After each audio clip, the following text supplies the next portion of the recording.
Au quotidien, moi, en fait, je vais recevoir toutes les personnes qui rentrent au centre de santé de Médecins du Monde et on va faire avec eux une évaluation sociale assez rapide, plutôt sur la possibilité ou non d'accéder à une couverture maladie. Ensuite, moi, je vais les accompagner dans la constitution de leur dossier de couverture maladie et en fait, on va suivre la personne jusqu'à qu'elle ait des droits ouverts et qu'elle soit pleinement rentrée dans le droit commun.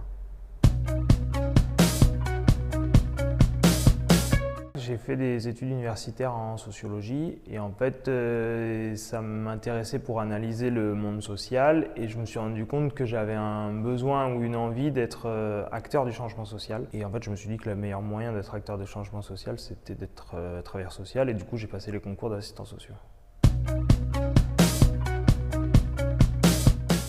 D'une, ce qui m'intéressait personnellement, c'était la santé, donc j'avais envie de travailler dans le domaine de la santé et de travailler avec les plus précaires parce que accompagner les plus précaires et donc permettre d'améliorer les conditions de vie des plus précaires, c'est permettre d'améliorer les conditions de vie de toute la société.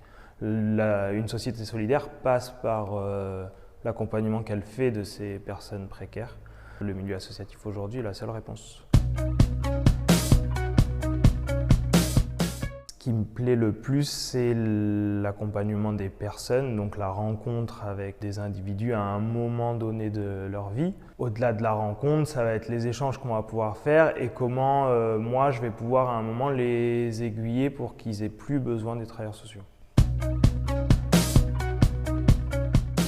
Ce qui est le plus compliqué, c'est qu'on voit de plus en plus de personnes et qu'on a de moins en moins de solutions et que du coup on a un risque d'épuisement.